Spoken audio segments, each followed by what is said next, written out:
नमस्कार, FM news देख रहे हैं आप। आपके साथ मैं हूं हर्ष त्यागी। 3 दिनों के वाराणसी दौरे के दूसरे दिन प्रधानमंत्री नरेंद्र मोदी विहंगम योग संस्थान के 98वें वार्षिकोत्सव में शामिल हुए। इस दौरान उन्होंने आजादी में संतों का योगदान और बनारस के इतिहास का जिक्र किया। साथ ही लोगों को विकास के हो रहे काम के बारे में बताया। इस दौरान क्या कुछ कहा प्रधानमंत्री नरेंद्र मोदी ने, आपको सुनवाते हैं। ऐसे शहरों ने मुश्किल से मुश्किल समय में भी भारत की पहचान के, कला के, उद्यमिता के बीजों को सहेज कर रखा है।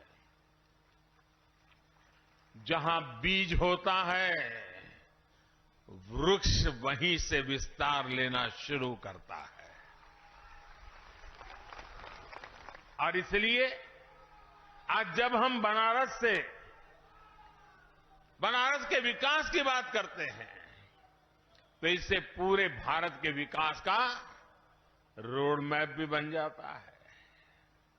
भाई, हमारा देश इतना अद्भुत है कि यहां जब भी समय विपरीत होता है, कोई न कोई संत विभूति समय की धारा को मोड़ने के लिए अवतरित हो जाती है। ये भारत ही है जिसकी आजादी के सबसे बड़े नायक को दुनिया महात्मा बुलाती है। ये भारत ही है जहां के राजनीतिक आंदोलन के भीतर भी आध्यात्मिक चेतना निरंतर प्रवाहित रही है। और ये भारत ही है जहां साधकों की संस्था अपने वार्षिकोत्सव को आजादी के अमृत महोत्सव के रूप में मना रही है कि इच्छा शक्ति हो तो परिवर्तन आ सकता है। यही बदलाव आज हमारे दूसरे तीर्थ स्थानों में भी दिख रहा है।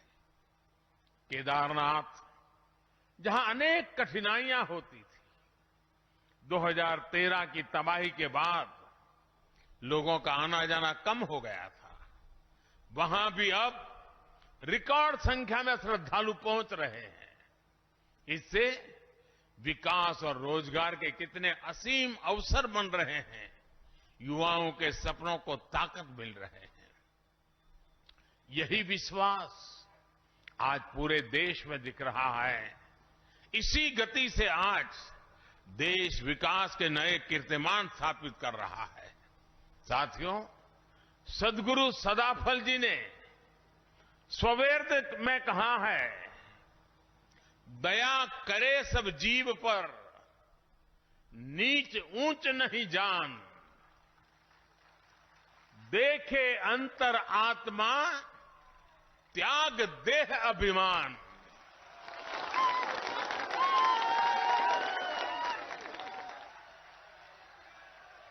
यानी सबसे प्रेम, सबके प्रति करुणा, ऊंच नीच से भेदभाव से मुक्ति, यही तो आज देश की प्रेरणा है।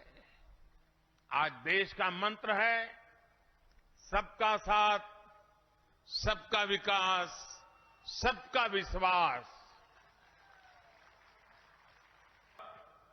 आत्मनिर्भर भारत मिशन शुरू किया है।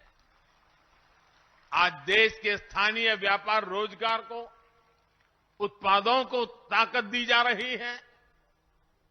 लोकल को ग्लोबल बनाया जा रहा है। गुरुदेव ने सर्वेद में कहा, हमें योग का, विहंगम योग का मार्ग भी दिया था। उनका सपना था कि योग जन जन तक पहुंचे और भारत की योग शक्ति पूरे विश्व में स्थापित हो। आज जब हम पूरी दुनिया को योग दिवस मनाते हुए योग का अनुसरण करते हुए देखते हैं तो हमें लगता है कि सद्गुरु का आशीर्वाद फलीभूत हो रहा है। साथियों, आज आजादी के अमृत काल में भारत के लिए जितना महत्वपूर्ण स्वराज है, उतना ही महत्वपूर्ण सुराज भी है। हम दोनों का रास्ता भारतीय ज्ञान, विज्ञान, जीवन शैली और पद्धतियों से ऐसे शहरों। पीएम नरेंद्र मोदी के काशी दौरे का आज दूसरा दिन था। पीएम मोदी ने आज सुबह बीजेपी शासित राज्यों के मुख्यमंत्रियों और उप मुख्यमंत्रियों के साथ 4 घंटे तक बैठक की। आइए आपको सबसे पहले बताते हैं कि इस बैठक में कौन कौन से राज्य के मुख्यमंत्री शामिल हुए थे।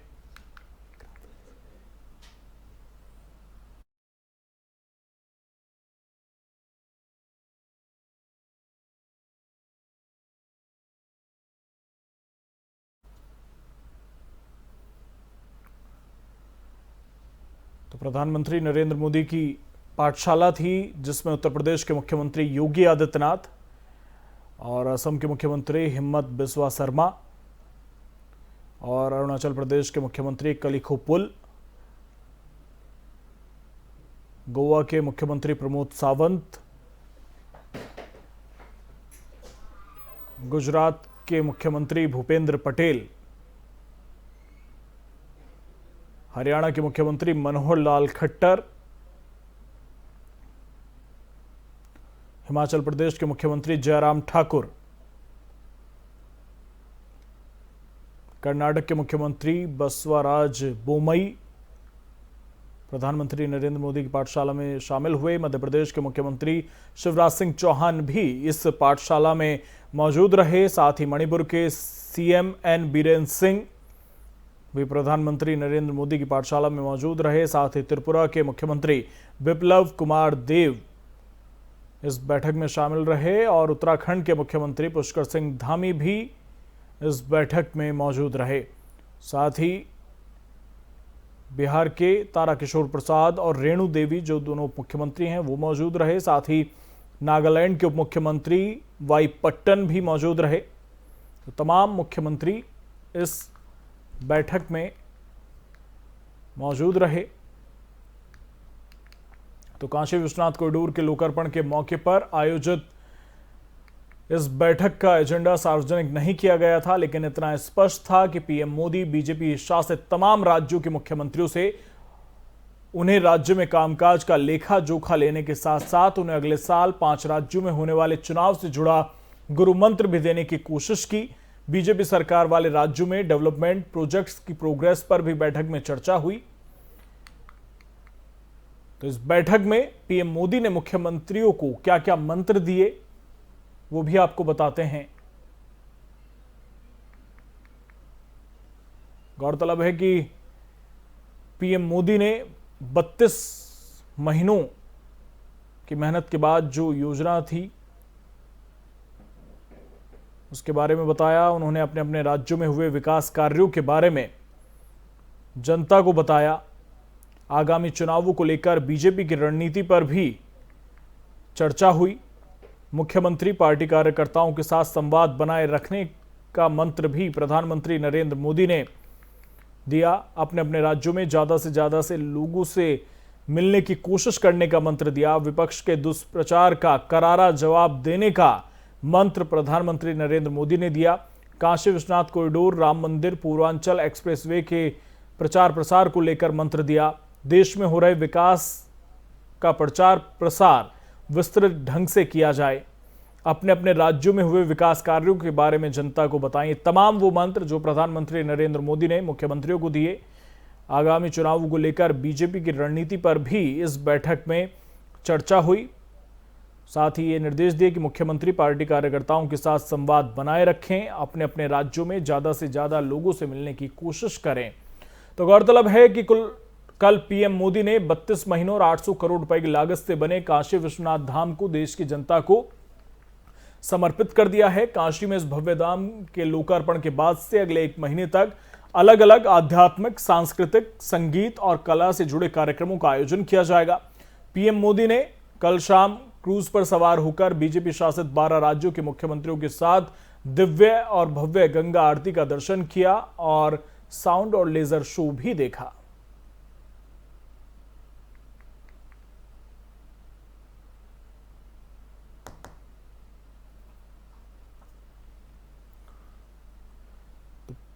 पीएम मोदी 2 दिवसीय दौरे पर हैं। स्वरवेद मंदिर में आज उनका कार्यक्रम रहा। ये 7 मंजिला मंदिर है।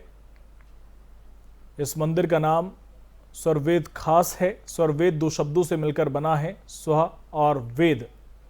स्व एक अर्थ है आत्मा, वेद का अर्थ है ज्ञान, स्व का दूसरा अर्थ है परमात्मा।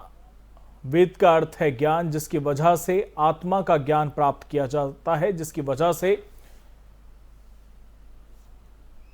जो खुद का ज्ञान है उसे प्राप्त किया जाता है, उसे ही स्वरवेद कहते हैं। इस मंदिर में किसी विशेष भगवान की पूजा के बजाय मेडिटेशन किया जाता है और ये मेडिटेशन स्थल है। जानकारी के मुताबिक सदगुरु सदाफल देव विहंगम योग संस्थान की ओर से वाराणसी के उमराहा में ये बनाया गया है। निर्माण कार्य 2014 से शुरू हुआ, जो अभी तक लगातार चल रहा है, जो साधना का विशालतम केंद्र माना जा रहा है। ये भारतीय स्वतंत्रता संग्राम के अमर सेनानी महर्षि सदाफल देव जी महाराज और सदगुरु सदाफल देव विहंगम योग संत समाज से संबंधित है।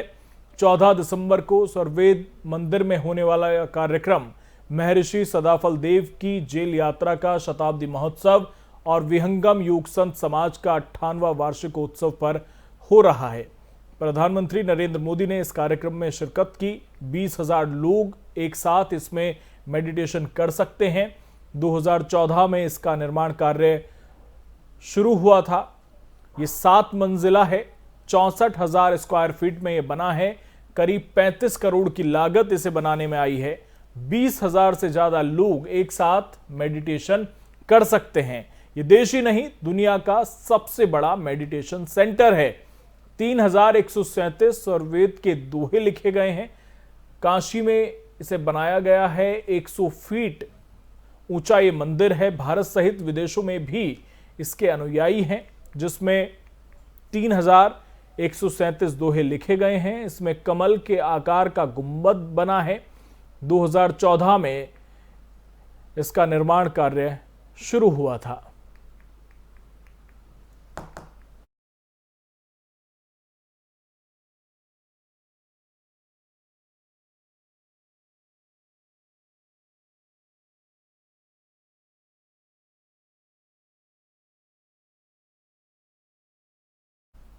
वक्त हो चला एक छोटे से ब्रेक का, जल्द लौटेंगे।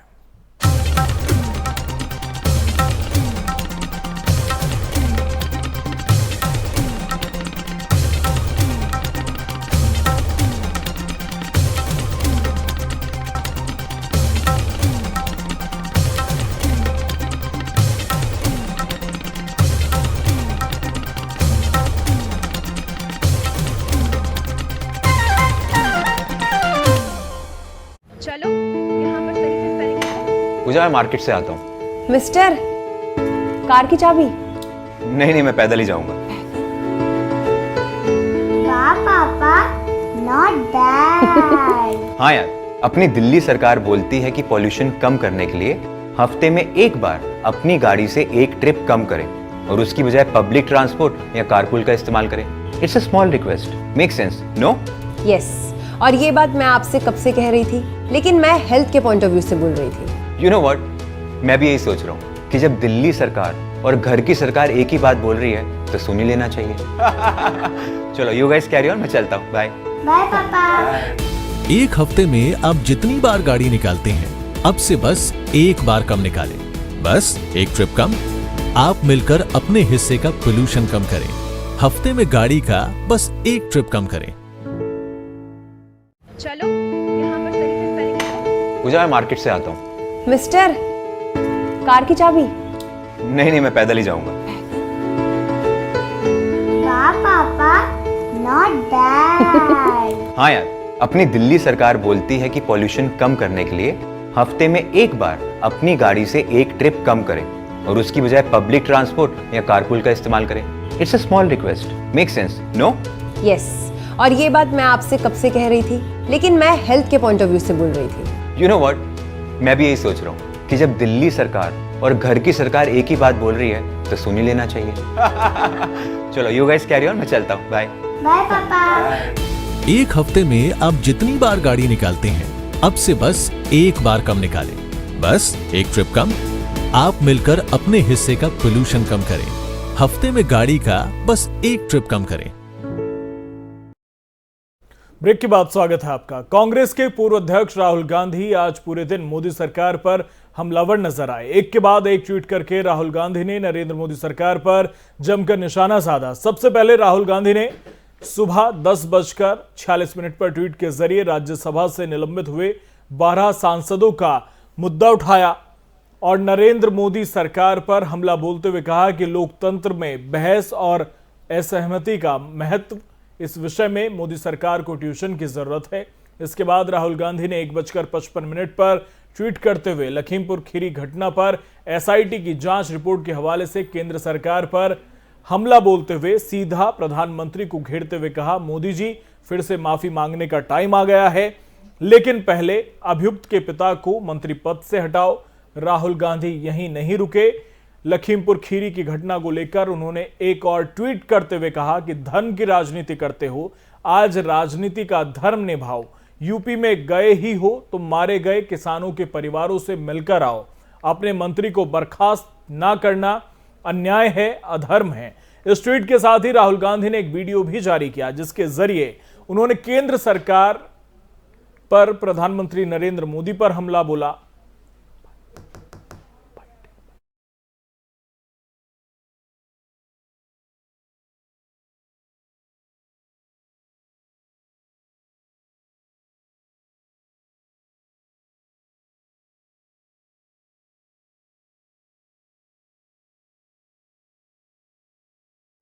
आज पूरे दिन राहुल गांधी केंद्र पर इस प्रकार हमलावर रहे जैसे मानो उन्होंने ठान लिया हो कि अब लड़ाई आर और पार करनी है। उनकी इस आक्रामकता को उधार देने के लिए लखीमपुर खीरी घटना पर एसआईटी की रिपोर्ट सामने आ गई, जिसको लेकर बिना मौका गवाए उन्होंने मोदी सरकार को फिर से माफी मांगने की नसीहत दे डाली।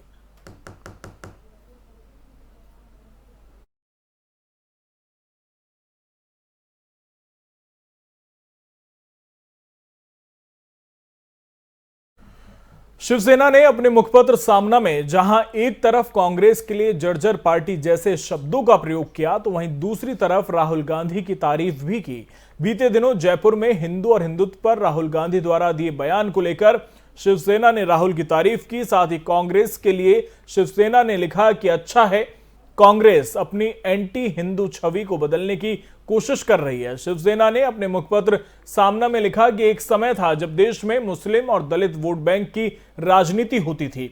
उस वक्त हिंदुओं को महसूस होता था कि उन्हें राजनीतिक तौर पर नकारा जा रहा है, लेकिन आज बीजेपी उसी हिंदू वोट बैंक का फायदा उठा रही है। ऐसी परिस्थितियों में राहुल गांधी ने हिंदू राज्य लाने की बात कही है। उन्होंने यह भी साफ किया कि महात्मा गांधी हिंदू हैं और नाथुराम गोडसे हिंदुत्ववादी, लेकिन सबसे जरूरी ये कि उन्होंने उस फैक्ट का भी जिक्र किया कि देश हिंदुओं का है। बता दें कि हाल ही में कांग्रेस ने जयपुर में महंगाई हटाओ रैली का आयोजन किया था, जिसमें राहुल गांधी ने कहा था कि यह देश हिंदुओं का है, ना कि हिंदुत्ववादियों का।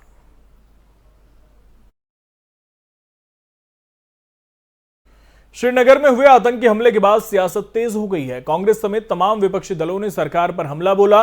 कांग्रेस नेता अधीर रंजन चौधरी ने सरकार पर निशाना साधते हुए कहा कि 370 हटाने के बाद सरकार जम्मू कश्मीर में शांति बहाली की बात करती थी, लेकिन सरकार अपना वादा निभाने में फेल रही। वहीं महाराष्ट्र सरकार में मंत्री और एनसीपी नेता नवाब मलिक ने भी केंद्र पर निशाना साधा। नवाब मलिक ने कहा कि कश्मीर की स्थिति लगातार बिगड़ती जा रही है। 370 हटने के बाद भी कश्मीर के हालात वहीं के वहीं हैं। केंद्र को इसके लिए जवाब देना चाहिए कि कश्मीर में आतंकी गतिविधि में कमी क्यों नहीं आ रही। बता दें कि सोमवार को कश्मीर में पुलिस पर हुए आतंकी हमले में 3 पुलिस के जवान शहीद हो गए थे। सरकार बड़े बड़े दावे तो किए थे कि हम 370 रद्द करने के बाद जम्मू कश्मीर में शांति की बहाली होगी, हमारे आतंकवाद खत्म होगी, तरह तरह की विकास होगी, ये बड़े सपने दिखाए थे, लेकिन ये साबित होते जा रहे हैं कि सरकार की ये सारे रवैया बेकार है। सरकार जो वादा किए थे, वादा निभाने में सरकार व्यर्थ हुई है। कश्मीर में लगातार परिस्थिति बिगड़ती जा रही है। कल जिस तरह से आतंकवादी हमला हुआ, पुलिस वालों की मौत हुई, कई निष्पाप नागरिक घायल हुए, हमें लगता है केंद्र की सरकार को बताना पड़ेगा। 7.5 साल से आप सत्ता में हैं। 2 साल पहले आपने धारा 370 हटाई। आप कह रहे थे कि 370 के कारण ये परिस्थिति है। आपसे कश्मीर क्यों नहीं संभल रहा है? सरकार बड़े बड़े दावे। उत्तराखंड में केंद्र की चारधाम सड़क परियोजना को सुप्रीम कोर्ट से हरी झंडी मिल गई है। सुप्रीम कोर्ट ने आज केंद्र सरकार के चारधाम सड़क परियोजना के लिए 3 डबल लेन हाईवे बनाने की इजाजत दे दी है। दरअसल केंद्र सरकार ने इससे पहले इंडो चाइना सीमा की ओर जाने वाली सड़क को चौड़ा करने की मांग की थी। कोर्ट ने सुनवाई के दौरान कहा कि हाल के दिनों में सीमाओं पर सुरक्षा के लिए गंभीर चुनौतियां सामने आई हैं। यह अदालत सशस्त्र बलों की ढांचागत जरूरतों का दूसरा अनुमान नहीं लगा सकती है। शीर्ष अदालत ने सुप्रीम कोर्ट के पूर्व न्यायाधीश AK सीकरी के नेतृत्व में एक समिति का भी गठन किया, जो ये सुनिश्चित करेगी कि पर्यावरण के हित में सभी उपचारात्मक उपाय किए जाएं और परियोजना के साथ आगे बढ़ते हुए समिति की सिफारिशों को लागू किया जाए। निगरानी समिति को रक्षा मंत्रालय, सड़क परिवहन मंत्रालय, उत्तराखंड सरकार और सभी जिलाधिकारियों से पूरा सहयोग मिलेगा। गौरतलब है कि केंद्र ने इससे पहले सुप्रीम कोर्ट से कहा था कि चारधाम राजमार्ग परियोजना में सड़कों को चौड़ा करने की जरूरत है। यह राजमार्ग चीन की सीमा तक जाता है और वहां आने वाली मुश्किलों को देखते हुए ऐसा करना जरूरी है।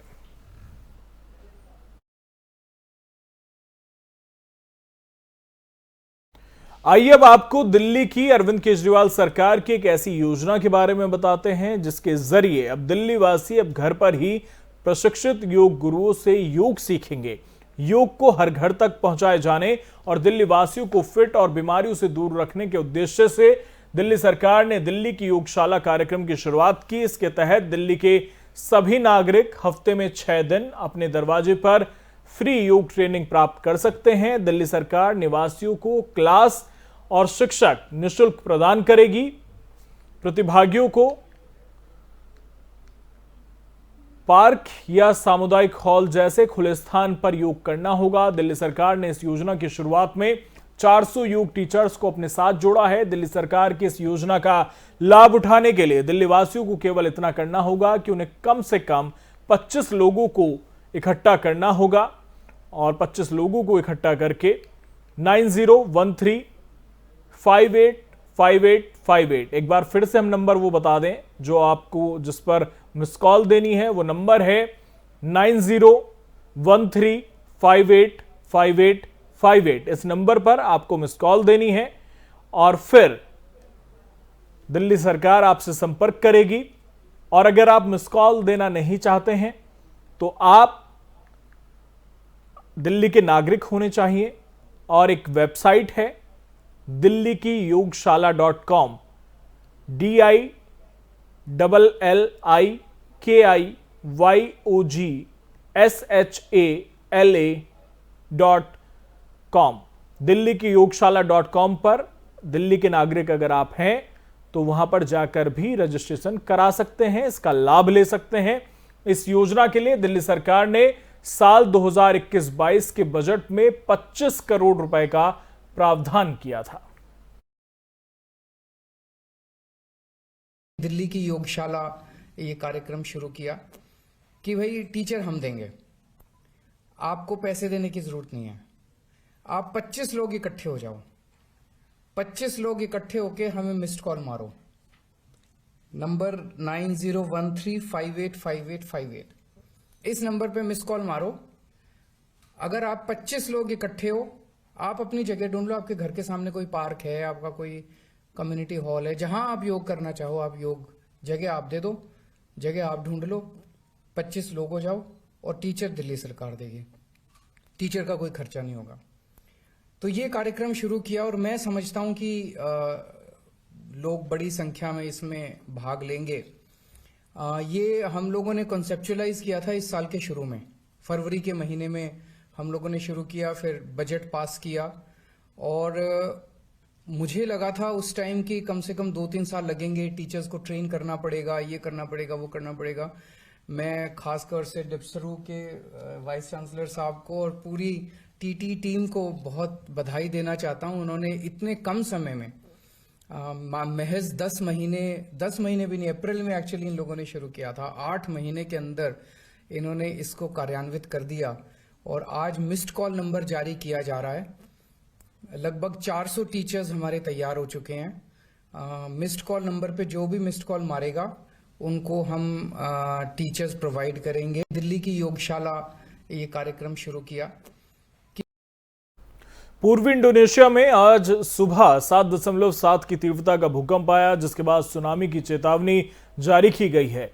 यूएस जियोलॉजिकल सर्वे ने बताया कि भूकंप 3:20 GMT पर फ्लोर सागर में 18.5 किलोमीटर की गहराई पर मोमेरे शहर के लगभग 100 किलोमीटर उत्तर में आया। भूकंप की तीव्रता से ही इस बात का अंदाजा लगाया जा सकता है कि इसका असर कितना बड़ा होगा। फिलहाल भूकंप के बाद सुनामी की चेतावनी जारी की गई है। इससे पहले 2004 में इंडोनेशिया के सुमात्रा के तट पर 9.1 तीव्रता का विनाशकारी भूकंप आया था, जिसके बाद सुनामी की शुरुआत हुई थी, जिसमें इंडोनेशिया में लगभग 1,70,000 सहित पूरे क्षेत्र में 2,20,000 लोग मारे गए थे। वहीं साल 2018 में एक शक्तिशाली भूकंप ने लोम्बोक द्वीप को हिला दिया था और अगले कुछ हफ्तों में कई और झटके महसूस किए गए थे, जिसमें हॉलिडे द्वीप और पड़ोसी सुम्बावा में 550 से अधिक लोग मारे गए थे। गौरतलब है कि बीते शनिवार को इंडोनेशिया के सबसे घनी आबादी वाले द्वीप जावा में ज्वालामुखी विस्फोट हुआ था, जिसमें अब तक 46 लोगों की मौत की खबर सामने आई है। साथ ही 100 से ज्यादा लोग जख्मी हो गए हैं।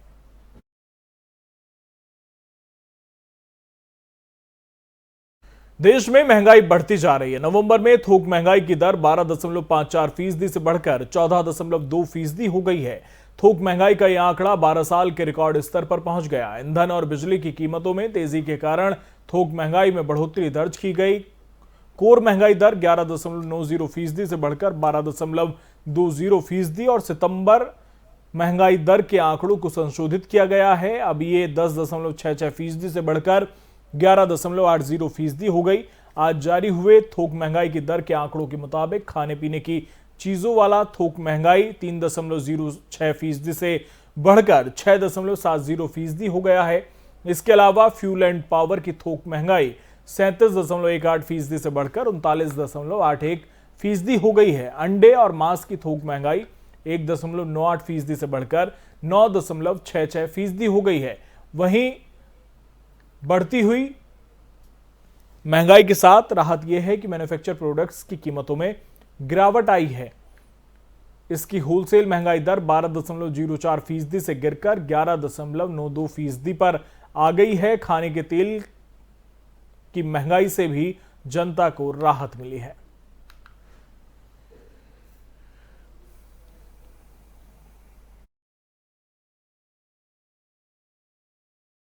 अपने 3 दिवसीय गोवा दौरे के दौरान पश्चिम बंगाल की मुख्यमंत्री ममता बनर्जी ने पणजी में टीएमसी के नाम का मतलब समझाते हुए बीजेपी पर तंज कसा। ममता बनर्जी ने कहा कि टीएमसी सभी धर्म और संस्कृति का सम्मान करती है। उन्होंने कहा कि टीएमसी का मतलब मंदिर, मस्जिद और चर्च है। माना जा रहा है कि टीएमसी ने प्रधानमंत्री मोदी द्वारा काशी कॉरिडोर के शिलान्यास को लेकर निशाना साधा। वहीं ममता बनर्जी ने टीएमसी को बीजेपी का विकल्प बताया है। TMC also it is church, temple and mosque. And fight करते हैं किसका साथ? बीजेपी का साथ। क्या जीतने का संभावना है? देखो, मैं आप लोगों को पूछने चाहती हूँ कि आप लोगों को एक काम करना है। हम बार-बार आते हैं सब काम छोड़ के, इसी के लिए कि आपको मेरे को बहुत पसंद लगा। मैं सोच गया कि गोवा में तृणमूल कांग्रेस उसको अलायंस जो है एनडीपी, हम लोग एक साथ में आएंगे। आप लोगों को भरोसा है कि आप जीत सकते हैं? अगर भरोसा है तो पीछे मत जाइए, आगे बढ़िए और जो भी मर्जी करे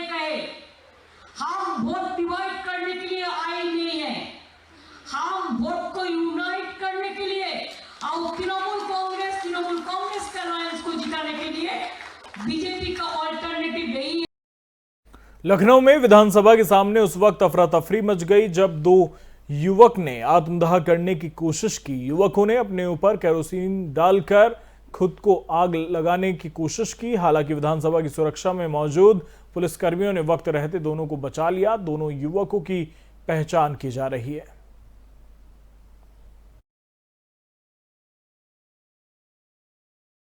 टोक्यो ओलंपिक में रिकॉर्ड प्रदर्शन के बाद अब भारतीय खेल मंत्रालय पेरिस ओलंपिक की तैयारियों में लग चुका है। भारत ने टोक्यो में 7 मेडल जीते थे, जो कि अब तक का देश का सर्वश्रेष्ठ प्रदर्शन है।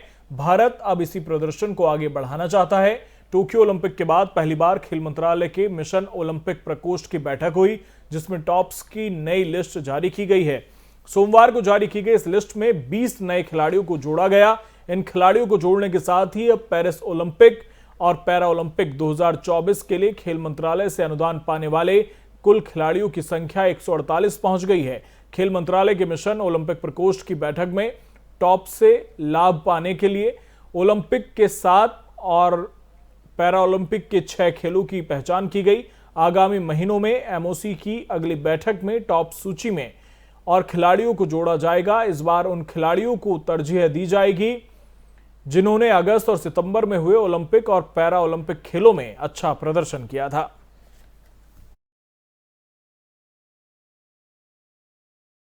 फिलहाल मेरे साथ इतना ही। बने रहिए एफएम न्यूज के साथ। नमस्कार।